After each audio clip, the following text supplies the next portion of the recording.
And they're making laminates right now, so you'll have something showing you all the points.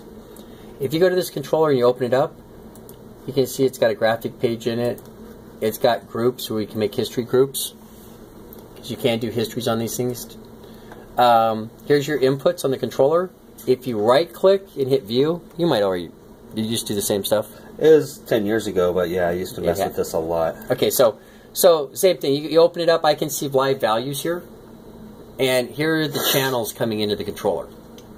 So if you look at the left side of the controller on those inputs, and it says channel 1, that's what's on channel 1. And we'll have drawings in the panels of what's there. So you'll be able to look in the panels. Something to know when you're in here looking at a point and you open a point. Okay, this has if you disable something, if you disable it, then what's going to happen is it no longer looks at the electrical value coming in. So if I disable a temperature on a supplier temp, and it says 73, it will always say 73. Doesn't matter what's happening, the air handler. If I disable it and type something else in, then it's going to take that value for what you put in. Okay. It's a great testing thing. I got a zone. I go in the zone. I type in disable the space temp, tell it it's 78 degrees, and watch it go to full cooling. I disable it and tell it 65 and watch it go to full heating, right? But I gotta put it back, you know, because you leave it, it's going to stay in full heating or full cooling. So that's how that disable is.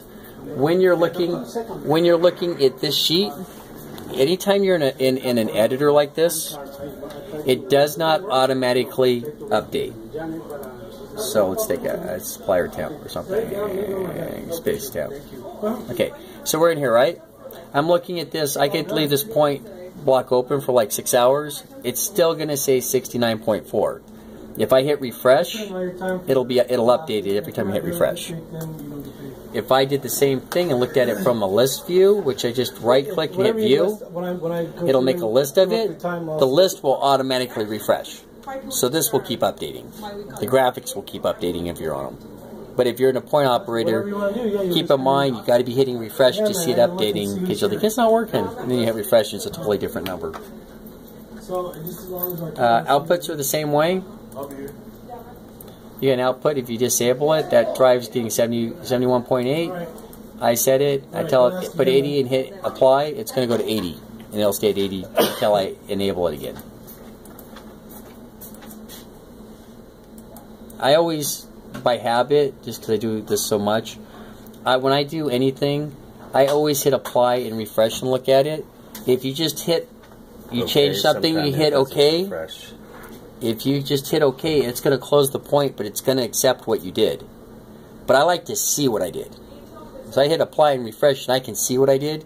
So what if I went in there and I said, oh, I'm changing this, and I disabled it, and I did that, and I set it, and I thought I set 71, and I set 7. You know, and it's your cooling tower fan or something, you know, and you hit it, you just hit OK, and you think it's at 71, and your fan's really at 7, now your chiller's going off on a high head immediately. You guys ready to take a field trip? Sure, sure.